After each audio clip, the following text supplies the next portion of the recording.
너희 믿음이 어디 있느냐. 자, 이 제목 가지고 오늘 말씀의 은혜를 나누도록 하겠습니다. 대학에서 수학을 전공한 어느 분이 귀한 주님의 은혜를 입고 목사님이 되셨는데요. 설교 시간에 숫자를 가지고 은혜로운 설교를 하셨어요. 5 빼기 3은 2입니다. 왜 그런지 아십니까? 성도들은 목사님이 무슨 말씀을 하려고 하는지 짐작은 하면서도 목사님의 진정한 의도를 알기 위해서 잘 모르겠습니다. 아주 지혜롭게 대답을 했어요. 자, 목사님은 오해를 받을 경우에 3번만 생각하시면 이해할 수 있다. 그런 의미로 제가 드린 말씀입니다. 자, 이어서 이제 목사님이 이런 말씀 하시는 거예요. 여러분, 근데 내가 오해를 받고 있을 때 진정으로 3번 깊이 생각하시는지요? 혹시 오해를 먼저 풀기 위해 가지고 변명부터 먼저 하는 것은 아닌지요? 이어서 목사님이 2 플러스 2는 4입니다. 2 플러스 2는 4입니다. 이것은 무슨 의미일까요? 성도들이 이번에도 목사님의 의도를 듣기 위해서 잘 모르겠습니다. 이렇게 대답합니다. 자, 이것은 이해하고 이해하면 사랑하게 된다. 그런 의미입니다.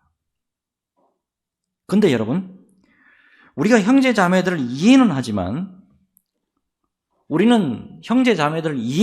하지만은 진심으로 사랑하고 있을까요?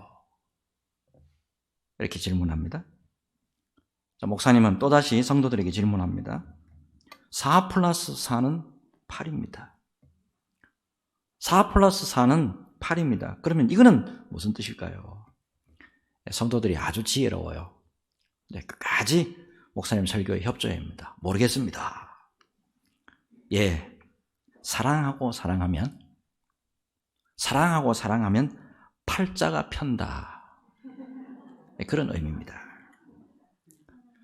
자, 여기까지 이제 말씀하시던 목사님이 갑자기 또 이렇게 질문합니다. 그렇다면 19 나누기 6 하면 이게 어떻게 됩니까? 성도들이 굉장히 머리가 잘 돌아가요.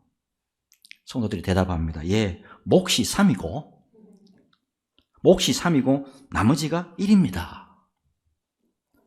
자, 목사님이 말씀합니다. 맞습니다. 근데요, 이것을 보고 어느 분이 이렇게 말씀하시는 것을 제가 들었습니다. 무슨 말씀 했냐? 참 안 됐네요.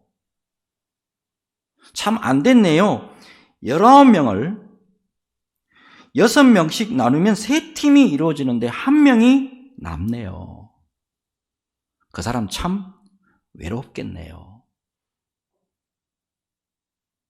놀랍게도 이런 생각을 가지신 분들이 있는데요. 이런 분이 말입니다. 어렵고 외롭고 힘든 분을 돕는 데에 귀하게 쓰임받는 것을 볼 수가 있잖아요. 여러분, 우리는 숫자에 아주 밝은 편입니다. 이성적으로 판단하고 이성적으로 생각하는 거 매우 빠른 속도를 가지고 있어요. 예를 들어서 11조 하면 딱 10의 1조. 요거만 계산하시잖아.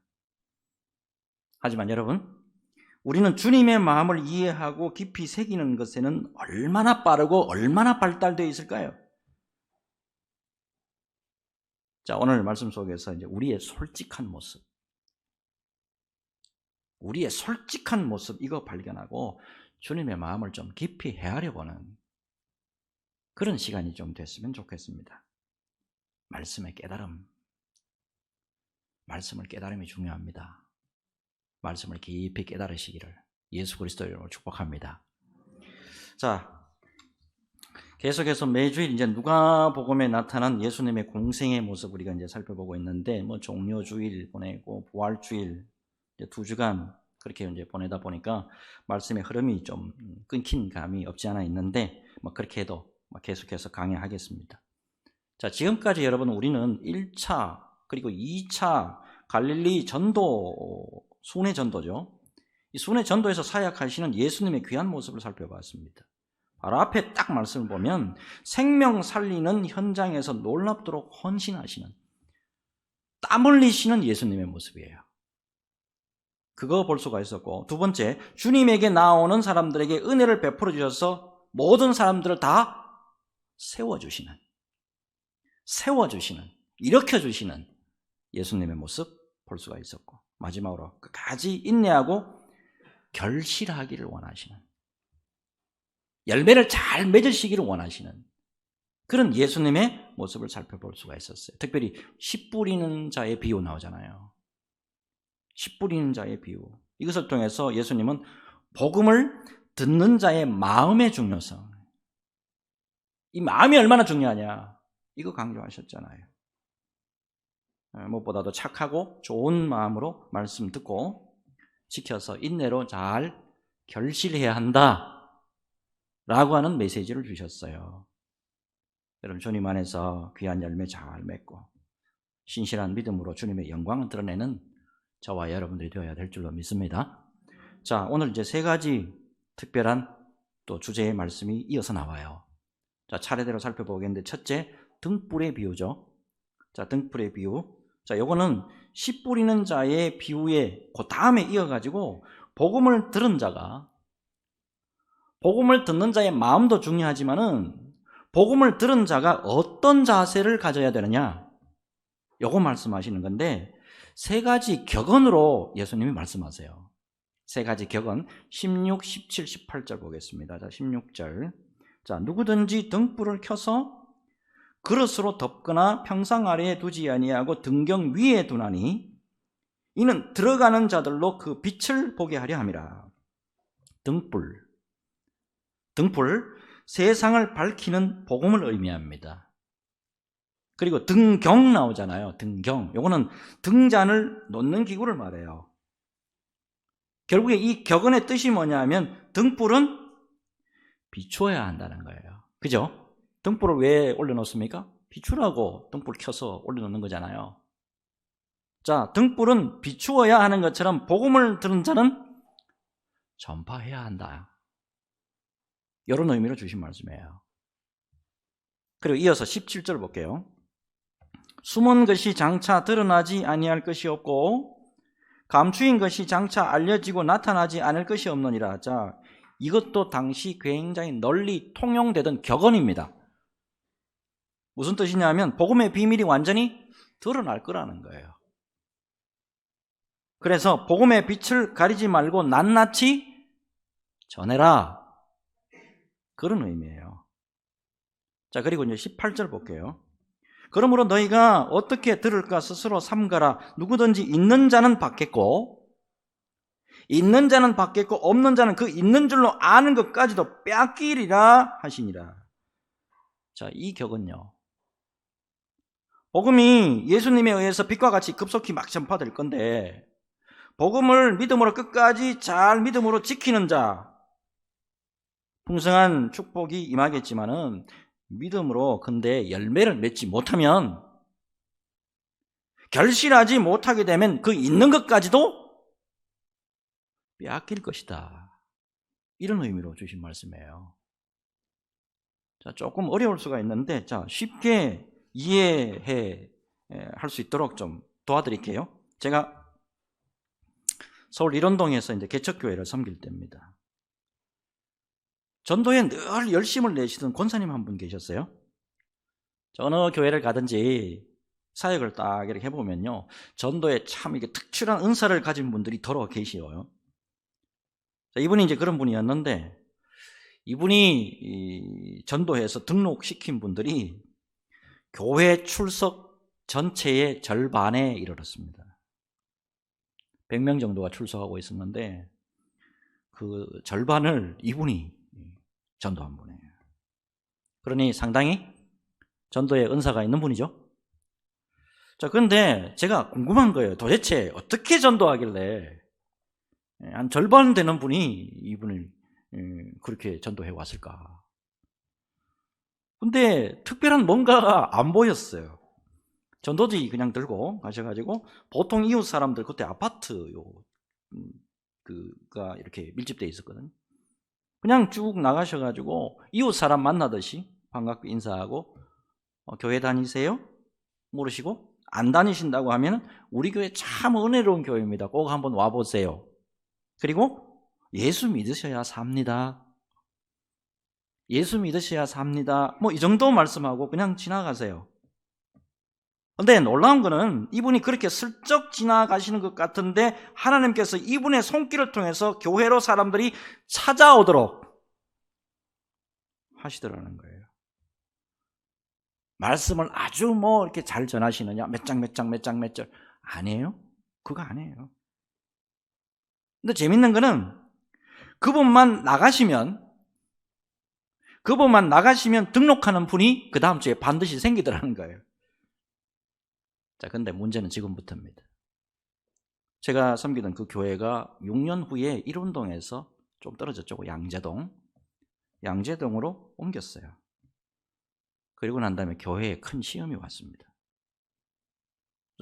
그래서 전도를 거의 못 나갔어요. 자, 아까 그 말씀드렸던 권사님, 그뿐만 아니라 교회 전체가 전도하지 못하게 되니까 전도가 못 나갔거든요.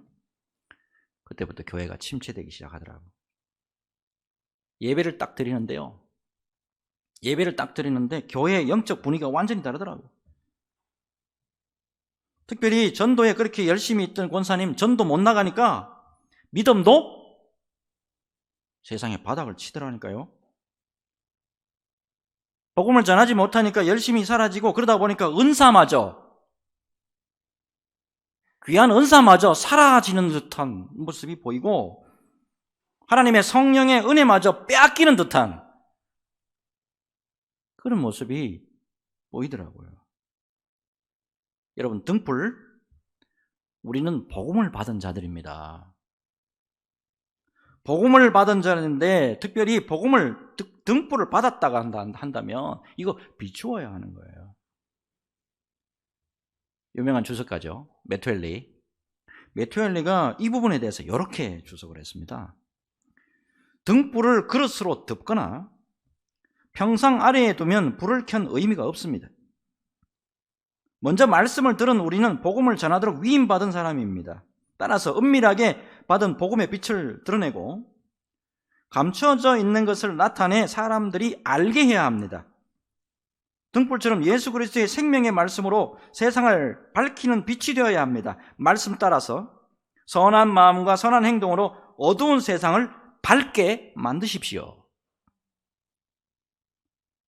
제가 잘 아는 어느 권사님 한 분 계십니다. 이분이요, 예수 믿기 전에 온 집안이 어땠나 하면 불신의 가정이에요. 불신의 가정인데 정말이지 참혹하리만큼 참 힘든 가정이었어요. 근데 제가 섬기는 교회 오셔가지고 예수 믿고 놀랍게도 딴 사람부터 전도한 게 아니고 자기 가정에 있는 사람부터 먼저 복음을 전하더라고. 친정엄마가 알코올 중독자예요. 친정아버지가 귀가 안 들리는 청각 장애자예요. 남동생 하나 있고 여동생 둘이가 있는데 자기 아래로. 이 사람은 큰딸이고. 전부 다 유전병이에요. 원인을 알 수 없는 병에다가 시달리더라고요. 놀랍게도 이 권사님이 믿음으로 복음을 모두 전했는데 하나씩 열매가 맺혀지기 시작하더라고요. 친정엄마 알코올 중독자라고 그랬죠? 알코올 중독 완치받았습니다. 아버지가 늘 우울했습니다. 그런데 어느 날인가 예배에 오실 때마다 얼굴이 얼마나 밝아지는지 확 밝아지셔가지고 기쁨으로 신앙생활 하더라고요. 동생들 모두 병에서 완전히 나은 것은 아니었어요. 근데 예수를 영접하고 난 다음에 얼굴 표정이 완전히 달라진 거예요. 애들이 완전히 달라졌더라고. 가족 모두가 전부 다 쫙 앉아가지고 예배 드리는데 은혜 그 자체더라고. 여러분, 복음의 능력을 믿으시기 바랍니다. 여러분, 복음은 예수 그리스도의 빛이에요. 이 빛이 들어가면 모두가 살아나는 은혜의 역사가 있습니다. 여러분, 복음의 증거로 주님 앞에 영광스럽게 쓰임받는 저와 여러분 모두가 되시기를 예수 그리스도 이름으로 축복합니다. 자, 이제 다음 말씀 넘어가 보죠. 자, 19절 한번 볼까요?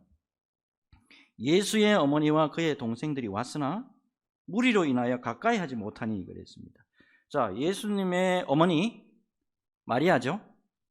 자, 그런데 이 동생들 나왔어요. 여러분, 예수님의 동생들 몇 명이죠? 예수님에게 동생이 있는 거 맞습니까? 예, 마태복음 13장 55절을 보게 되면 일단 남자만 4명이에요. 누이도 있습니다. 여동생도 있었던 것 같아요. 남자만 나와요. 야고보, 요셉, 유다, 시몬. 이제 엄마하고 같이 왔는 모양이에요.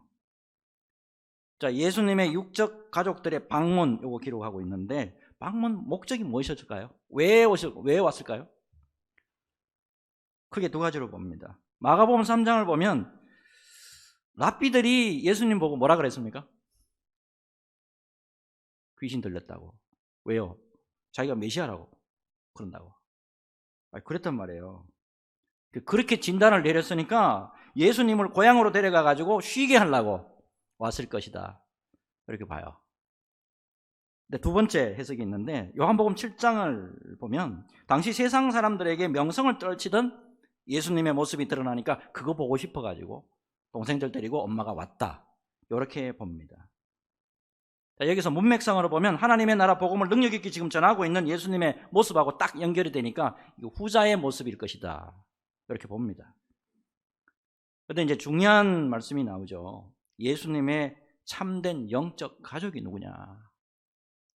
예수님의 입장에서 내 가족이 누구냐? 내 사랑하는 가족이 누구냐? 21절이죠. 예수께서 대답하여 이르시되 내 어머니와 내 동생들은 곧 하나님의 말씀을 듣고 행하는 이 사람들이라 하시니라 했어요.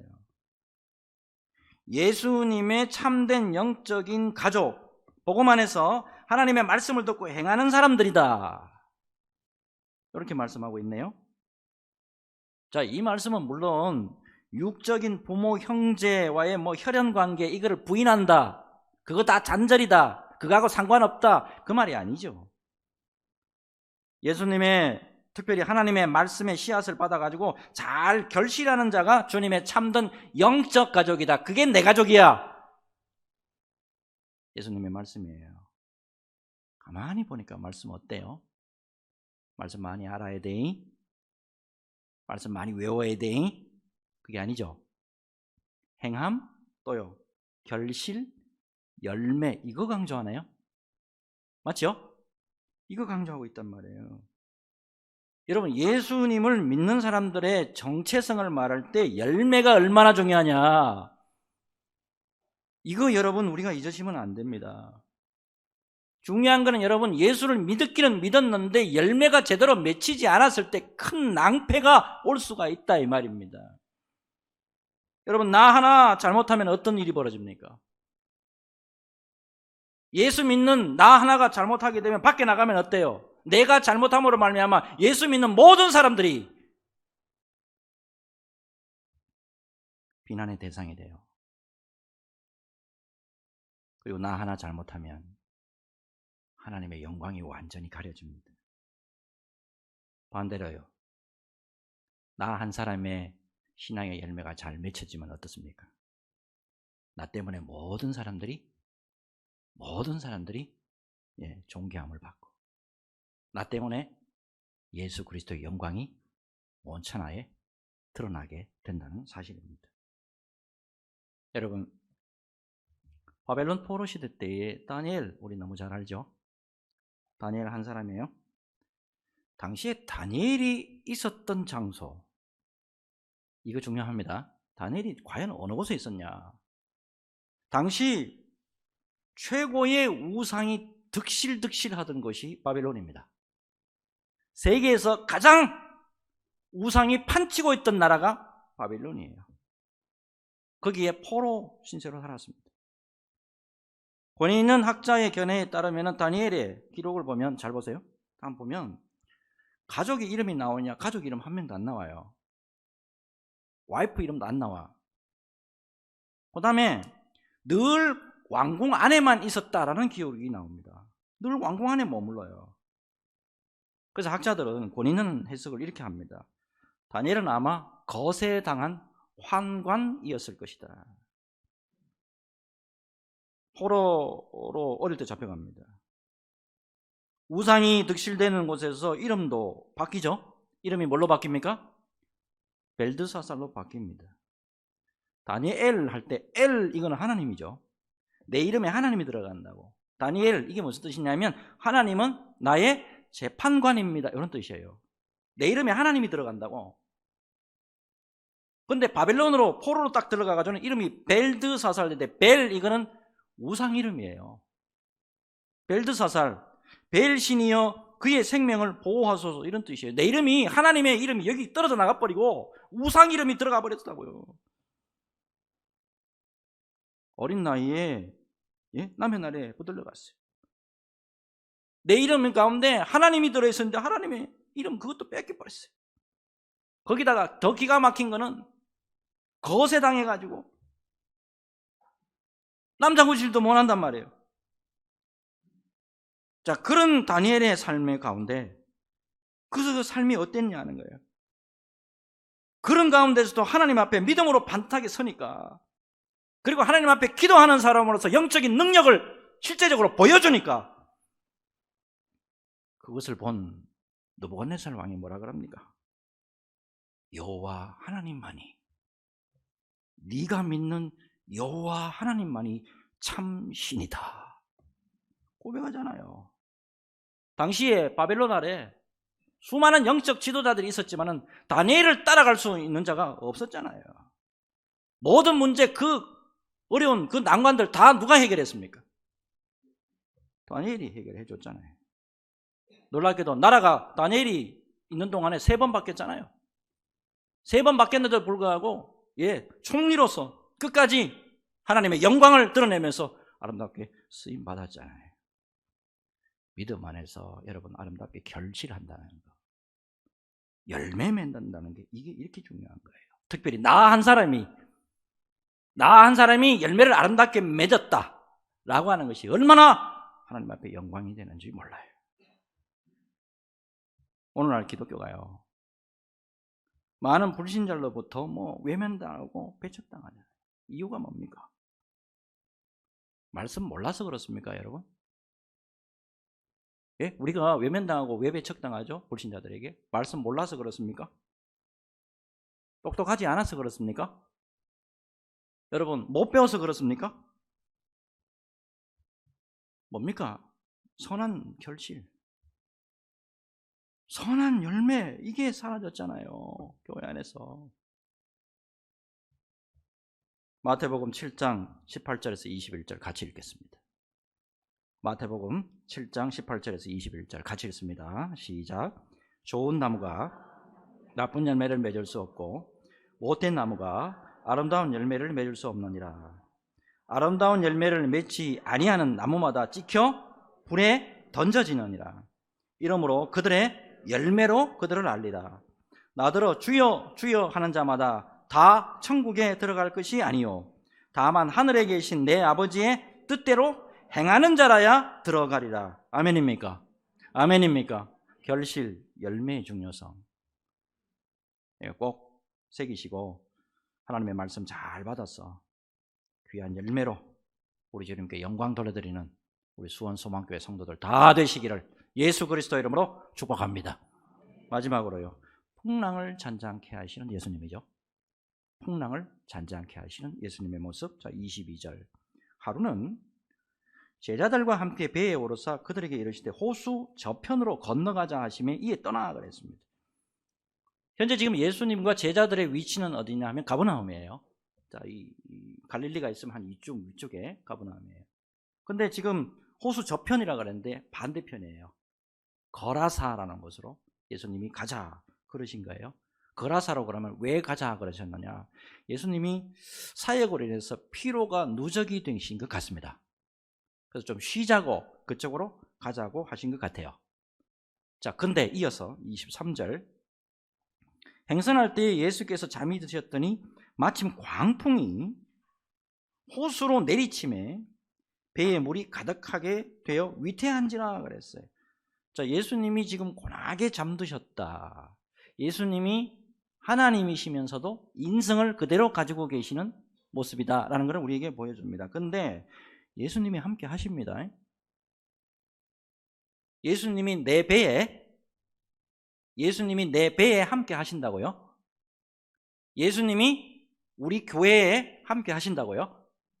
예수님이 우리 가정에 함께 하신다고요? 근데 광풍이 붑니다. 근데 물이 배로 들어와요. 또 뭐라 그럽니까? 위태한지라 그랬습니다. 예수님과 동행하며 살아요. 예수님과 함께 길을 걸어갑니다. 예수님과 함께 고난도 받습니다. 예수님과 함께 어떤 일도 함께 달려갑니다. 근데 광풍도 있고 물이 배에 차서 위태한 지경까지도 가더라 이 말이에요. 자, 근데 여러분, 예수님의 제자들이요, 대부분 직업이 뭡니까? 어부잖아요. 어부. 자, 갈릴리 이 호수에서 평생을 어부로 살아왔던 사람이에요. 그래서 잘 알아요. 이 딱 갈릴리 호수에서 무슨 일이 생겼다 그러면 이거 뭐 때문에 그렇다 벌써 안다고. 온난 기류가 물 위에 이렇게 있고, 이 갈릴리 호수는 어디서 오면 헐몬산이라고 하는 그 만년설입니다. 그래서 이제 눈이 녹으면서 이렇게 물이 내려오는 건데, 요 헐몬산에 있는 냉기가 이렇게 내려와서 딱 부딪히게 되면 갈릴리 호수에 광풍이 일어난다. 이거는 눈 감고도 알아요. 그러니까, 아, 지금 상황이 이렇구나. 다 알아요. 이런 일이 벌어진다는 거, 예견되는 거 다 알아요. 근데 상황이 보통이 아닙니다. 목사님, 그거 제가 다 압니다. 목사님, 제가 그거요 50년 일해왔습니다. 제가 60년 70년 했다니까요. 자, 근데 오늘 상황 보세요. 상황이 보통 아니에요. 자, 제자들이 예수님을 급히 깨웁니다. 24절. 제자들이 나와 깨워 이르되 주여 주여 우리가 죽겠나이다 한데, 예수께서 잠을 깨사 바람과 물결을 꾸짖으시니 이에 그쳐 잔잔하여지더라. 자, 이어서 이제 25절 같이 읽겠습니다. 25절 같이 읽습니다. 시작.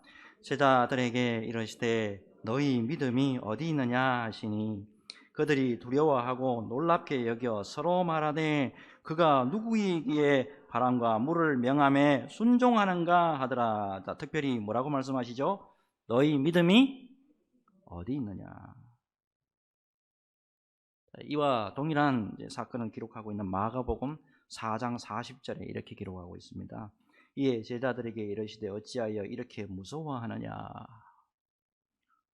어찌하여 이렇게 무서워하느냐. 너희가 어찌 믿음이 없느냐 하시니. 예수님이 함께 계심에도 불구하고 공포에 떨었던 제자들. 꾸짖는 예수님의 모습이에요. 여러분, 특별히 이 말씀은 빛이 있으라고 말씀하셨던 우리 창조주 하나님의 영광을 보여주는 사건이시고, 예수님이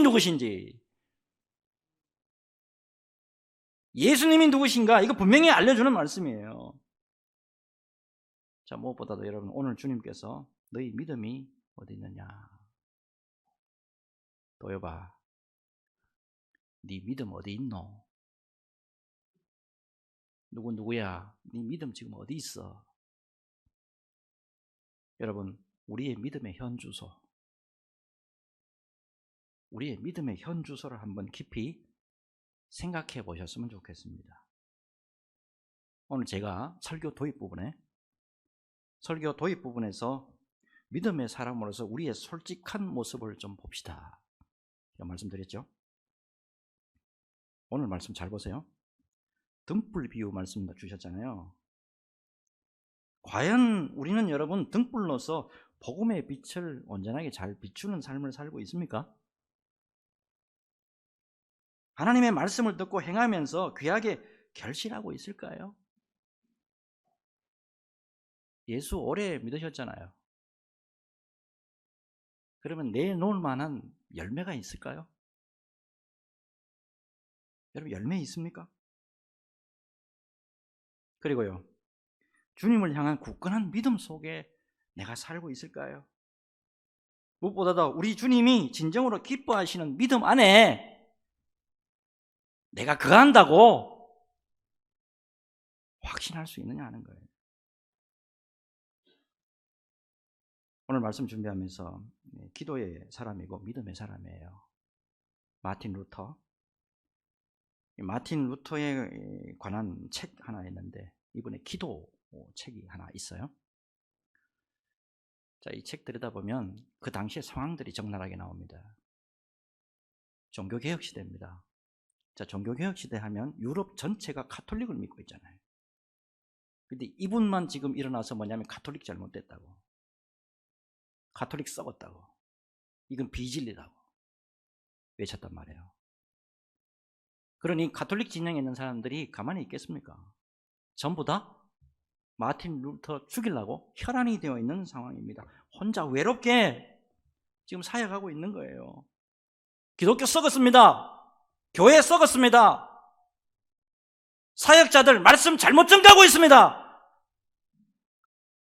라고 외치고 있었단 말이에요. 그렇지만 이 사람도 인간이에요. 나도 넘어질 수가 있고 때로는 수많은 사람들이 나를 죽이려고 하니까 힘든 거예요. 믿음이 바닥칠 때도 있단 말이에요. 자, 중요한 거는 뭐냐면 무엇보다도 내가 언제나 믿음에서 떨어지지 아니하고 또한 내가 언제나 담대하고 넘어지지 않기 위하여 기도의 자리를 나는 절대 포기하지 않는다 라고 하는 마음이 있단 말입니다. 특별히 이제 이 책 보면 루터가 가장 연약한 그런 상황 속에서 기도한 기도문이 하나 나와 있어요. 시면에서 주께 외치옵나이다. 나의 하나님이여 내 기도를 들어주시옵소서. 자비로운 귀를 내게 기울이소서.